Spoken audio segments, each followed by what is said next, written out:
Hi viewers, welcome to Vajji's Kitchen. Assalamu alaikum. இன்னைக்கு நம்ம என்ன பார்க்க போறோம்னா மைதா பராத்தா எப்படி செய்யறதுன்னு பார்க்க போறோம். இதுக்கு நான் மைதா மாவு 1/4 கிலோ எடுத்து பிசைஞ்சு வச்சிருக்கேன். 1/2 an hourக்கு முன்னாடியே பிசைஞ்சு ஊற வச்சு எடுத்து வச்சிருக்கேன். அப்புறம் ஆயில் எடுத்துர்க்கேன். இப்போ இத வந்து நம்ம நார்மலா மாவு பால்ஸ் மாதிரி உருட்டிக்கலாம். நம்ம நார்மல் சப்பாத்தி மாவு உருட்டுற பதத்துக்கு உருட்டி பால் மாதிரி உருட்டி வச்சுக்கலாம். இந்த சைஸ்க்கு உருட்டி வச்சுக்கலாம். இப்போ இது வந்து நான் 2 லேயராக எப்படி வரும் அப்படின்றத நான் சொல்ல போகிறேன். 2 மெத்தட் நான் காமிக்க போகிறேன் இன்றைக்கி. அது எப்படின்னு பார்க்கலாம். இப்போ இந்த மாவை வந்து நான் சின்ன சின்ன உருண்டைகளாக உருட்டி வச்சுட்டேன். இப்போ இது எப்படி நெவுட்டுறதுன்னு பார்க்கலாம். இப்போ இதை வந்து நான் சப்பாத்தி கட்டையில் வச்சுட்டேன். லைட்டாக ஆயில் சேர்த்துக்கலாம். நம்ம சப்பாத்தி ஃபஸ்ட்டு எப்படி நெவுட்டுறோமோ அதே மாதிரி நெவுட்டிக்கலாம். நல்லா இழுத்து நெவுட்டிடுங்க ஃபுல்லாக. இந்த மாதிரி ஃபுல்லாக சப்பாத்தி கட்டை ஃபுல்லாக கவர் ஆகிற மாதிரி மாவெல்லாம் அட்ஜஸ்ட் பண்ணி விட்டுக்கோங்க. இவ்வளோ பெருசாக நெவுட்டிட்டு இப்போ இதில் நம்ம ஒரு 1/2 ஸ்பூன் ஆயில் சேர்த்திட்டு நல்லா ஃபுல்லாக பரப்பி விட்டுக்கலாம். இது என்ன பண்ணலாம், இப்போ ஸ்டெப்பாக லேயராக மடித்து விட்டுடலாம்.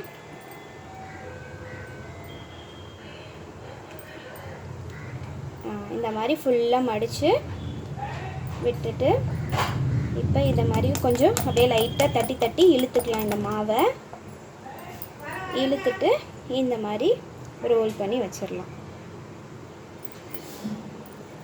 இந்த மாதிரி ஃபுல்லாக ரோல் பண்ணி இந்த மாதிரி மடக்கி வச்சு லைட்டாக ஒரே ஒரு ட்ராப் இதில் எண்ணெய் விட்டுருங்க. இது ஏன் விடுறோன்னா மாவு காயாமல் இருக்கிறதுக்காக இந்த மாதிரி. இப்போ இது நல்ல லேயர்டாக இருக்குது. இப்போ இதை நார்மலாக நம்ம சப்பாத்தி நெவுட்டுற மாதிரி நெவுட்டி இதில் கல்லில் வந்து ஆட் பண்ணிக்கலாம். இப்போ நான் இன்னொரு மெத்தட் எப்படின்னு சொல்லி கொடுக்குறேன். இப்போ ஒரு மாவு எடுத்துக்கிறேன். இதில் லைட்டாக எண்ணெய் சேர்த்துக்கலாம். எண்ணெய் சேர்த்து இதையும் ஃபுல்லாக இப்படி நெவுட்டிக்கலாம். அது நெவுட்டின மாதிரியே ஃபுல்லாக பரப்பி விட்டுக்கலாம்.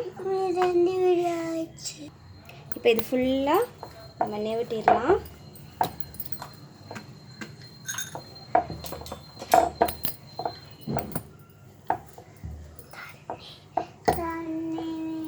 இப்போ இதை ஃபுல்லாக நெவுட்டியாச்சு. இதில் நம்ம 1/2 ஸ்பூன் ஆயில் சேர்த்து ஃபுல்லாக பரப்பி விட்டுக்கலாம். இப்போ இந்த மாதிரி ஒரு கத்தியோ ஸ்பூனோ எடுத்து இது அரைவாசிக்கு இதை மாதிரி இந்த இடத்த வந்து கிழிச்சு விட்டுடலாம். கிழிச்சு விட்டுட்டு இங்கே சென்டரில் உங்கள் கையை வச்சுக்கிட்டு இப்படி கோன் ஷேப்பில் ரோல் பண்ணிவிடுங்க. இங்கே பாருங்கள், இப்படி ஃபுல்லாக ரோல் பண்ணிகிட்டே வாங்க. இப்படி ரோல் பண்ணிகிட்டே வந்தீங்கன்னா இந்த மாதிரி உங்களுக்கு ஒரு கோன் ஷேப் கிடைக்கும். இங்கே எக்ஸஸாக இருக்க மாவெல்லாம் நல்லா உள்ளே தள்ளி அட்ஜஸ்ட் பண்ணிடுங்க. அட்ஜஸ்ட் பண்ணிட்டா உங்களுக்கு இப்படி ஒரு ரோல் பண்ணிட்டீங்கன்னா இப்படி நீட்டாக நிற்க வச்சு இப்படி ஒரு ஜஸ்ட் ஒரு 5 விரலையும் வச்சு ப்ரெஸ் பண்ணி ஒரு திருப்பி ஒரு 5 விரல் ப்ரெஸ், திருப்பி ஒரு 5 விரல், அந்த மாதிரி எண்டு வரைக்கும் பண்ணிகிட்டே வாங்க. இப்போ உங்களுக்கு அந்த லேயர் வந்திருக்கும். ஒரு 1 ட்ராப் எண்ணெய் விட்டுக்கலாம். இப்போ அந்த லேயர் உங்களுக்கு வந்துருக்கு பார்த்தீங்களா. இப்போ இது எப்படி நம்ம தேய்ச்சி தவாவில் போடுறதுன்னு பார்க்கலாம். நான் ஃபஸ்ட்டு மெத்தட் எடுத்திருக்கேன்.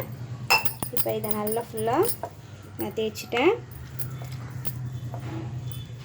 இப்போ நல்லா இப்படி அட்ஜஸ்ட் பண்ணி தேய்ங்க.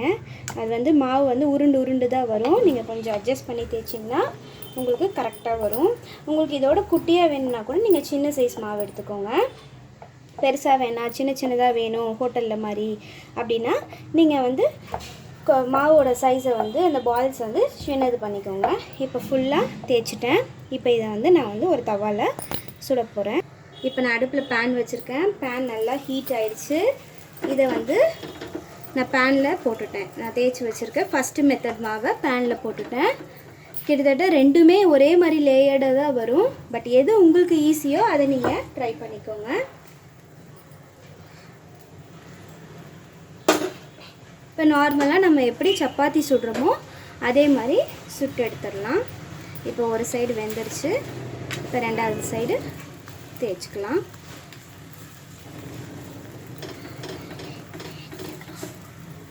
இப்போ இது நல்லா நம்ம வந்து சப்பாத்தி பழத்துக்கு நல்லா சுட்டாச்சு. நல்லா உப்பி வருது. ரெண்டு பக்கமுமே நமக்கு நல்லா ஒரு கோல்டன் கலரில் ப்ரௌனில் வந்துருச்சு. இப்போ இதை வந்து நம்ம தட்டி சர்வ் பண்ணிடலாம்.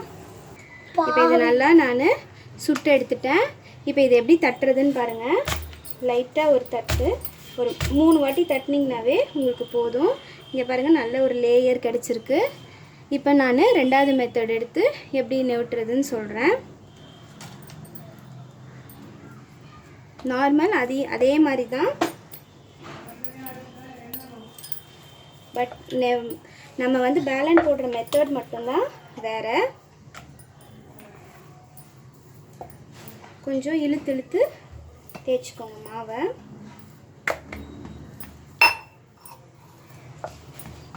இப்போ இதை வந்து நம்ம தவாவில் சேர்த்துடலாம்.